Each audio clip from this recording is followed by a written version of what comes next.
Guys, ito na ang part 2 ng trip to Alaminos 100 Islands dito sa Pangasinan at nagpunta kami sa magandang White Sand Beach dito sa Marcos Island na isa din sa magandang destinasyon kapag mag-island hopping ka dito sa 100 Islands.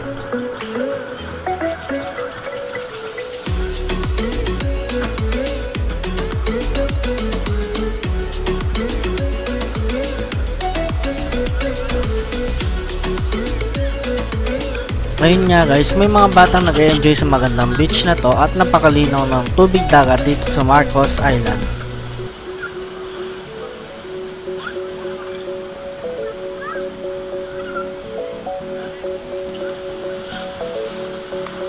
Dahil nahilo ako, umupo muna ako saglit sa White Sand Beach na may mga hampas ng alon.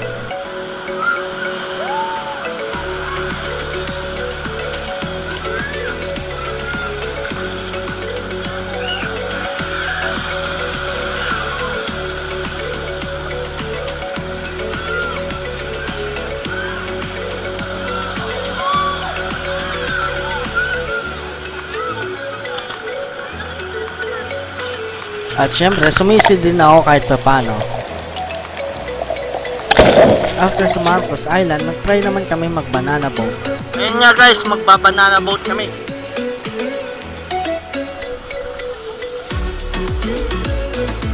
Si Mami rin ata eh, kasama.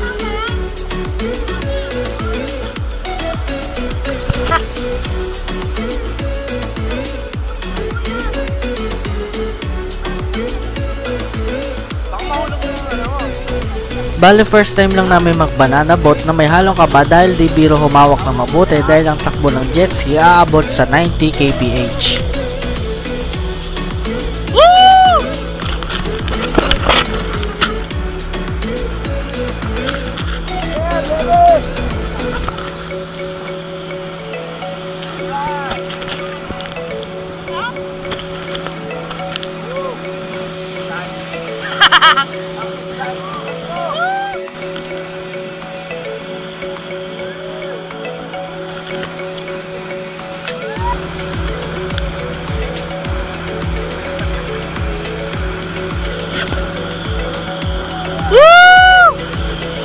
Ayun nga guys, enjoy namin ang ganitong adventure sa banana boat.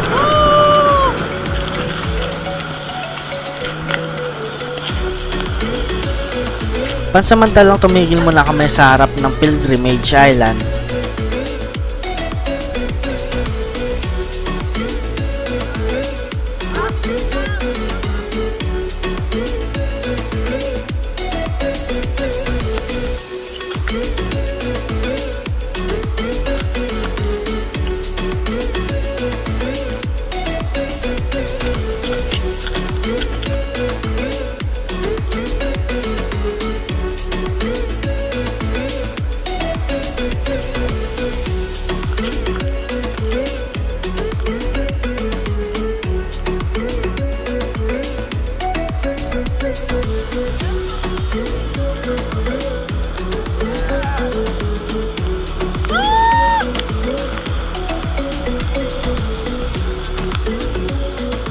Natapos din ang mala-excited adventure ng banana boat namin at nakakatuwa dahil first time lang na nangyayari to sa aming buhay at syempre na-enjoy rin namin lahat.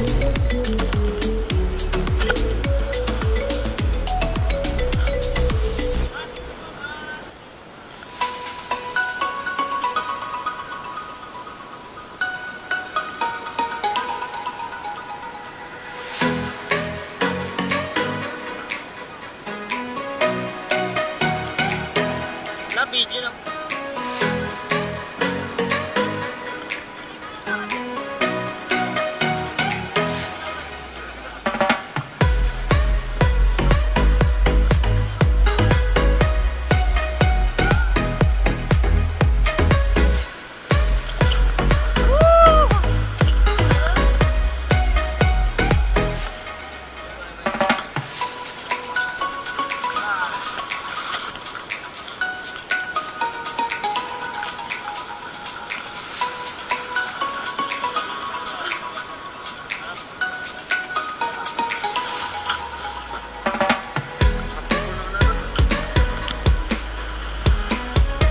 Nagtampisa ulit kami sa dagat.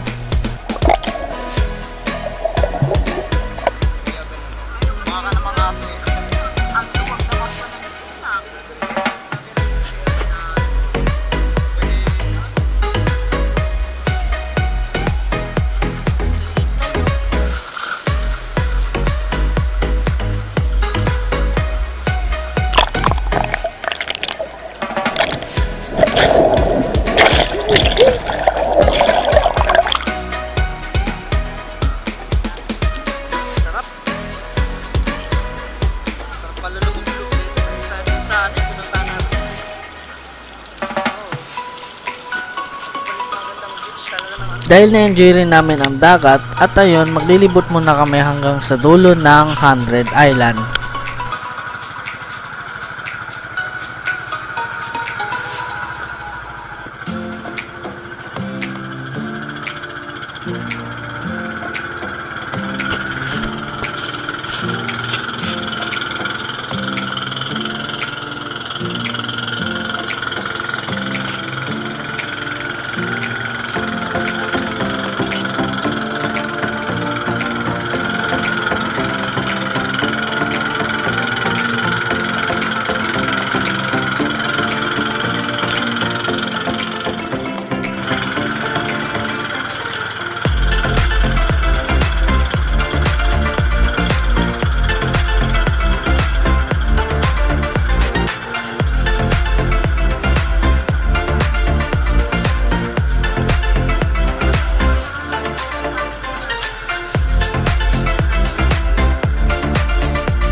Guys, ito nga pala daw ang pinakamalayong island dito sa Alaminos 100 Islands na matatagpuan sa pinakadulo neto na biglang lulubog at lilitaw pag nag-high tide daw.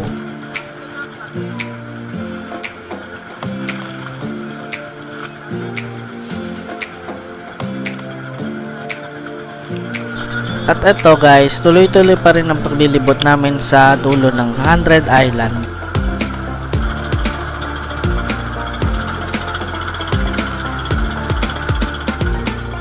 Ito pala ang Cathedral Island kung saan matatagpuan sa pinakadulo rin ng 100 Island na may rebulto ni Mama Mary sa loob neto.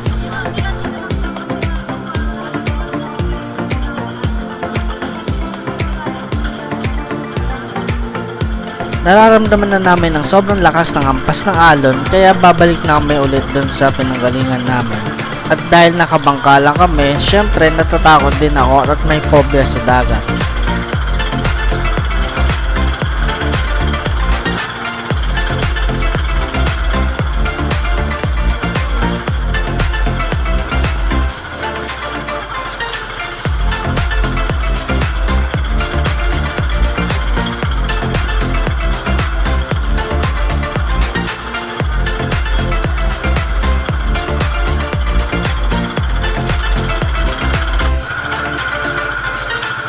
At ayun nga guys, bumalik ulit kami sa Pilgrimage Island para mag picture dito.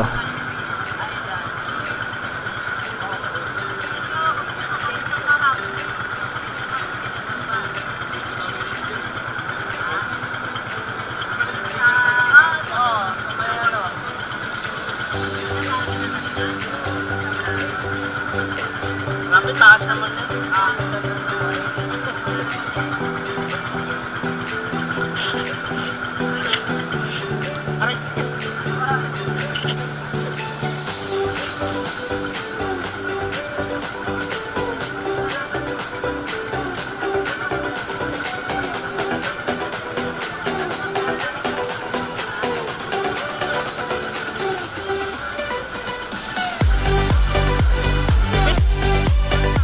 Kahit maikling oras lang ang pagpunta namin sa 100 Islands, na-enjoy namin kahit paano yung paglilibot dito sa isla ng Alaminos. At syempre, di ko makakalimutan ang 120 steps na inakyat namin kung saan ay nadapa ako. Pero ang masasabi ko lang din sa Marcos Island, isa din sa magandang white sand beach na pinag-stop over namin dito sa 100 Island. At syempre, di namin makakalimutan ang pagsakay namin for the first time sa banana boat dahil super enjoy ang nangyari sa amin sa araw na iyon at safe naman kaming lahat. Kaya sa mga nagbabalak palang magpunta ng 100 Island dito sa Alaminos, Pangasinan, syempre agahan nyo para masulit ang pagtutour nyo dito. Kaya sa mga nagpapa-shoutout dyan, ito pala. Shoutout kay Alfred Bautista, kay Bob Catrata, at kay Georgia Saplaco, Kirsten Cabucos, Andrew Akiller, Jason, at Latik Riders ng William Moore Air Base, Pasay City. Salamat po sa pag-comment para sa shoutout at maraming salamat po sa panonood ng aking adventures. Para sa mga gusto pa magpa-shoutout, comment below lang dito sa aking YouTube channel. Yun! Finally! Finally! Natapos din!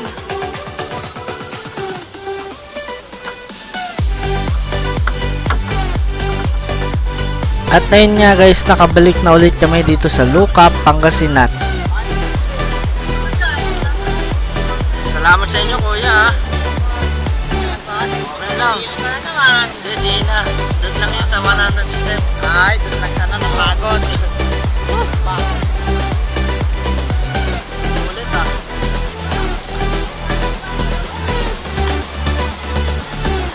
Ayun. Salamat ha. Maraming salamat. May ano kami dyan. Ay, ako na.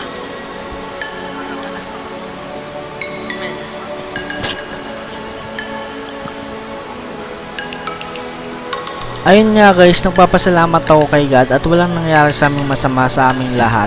At nagpapasalamat kami sa mga nag-tour guide sa aming dalawa na si Kuya at yung isa niyang kasama. Kaya sa mga gusto pang pumunta dito sa 100 Island, itry nyo din. At syempre guys, dito na nagtatapos ang travel vlog na ginawa ko. At syempre sa mga nanood dyan, maraming salamat po. At para sa gusto pang magpa-shoutout dyan, comment below lang dito sa video na to. At syempre, balik loob ulit tayo sa Moro Vlog at abangan ang IR by Festival event sa World Trade Center sa March 22 at March 24. Kaya guys, see you on my next ride and road trip, adventures and expedition rides.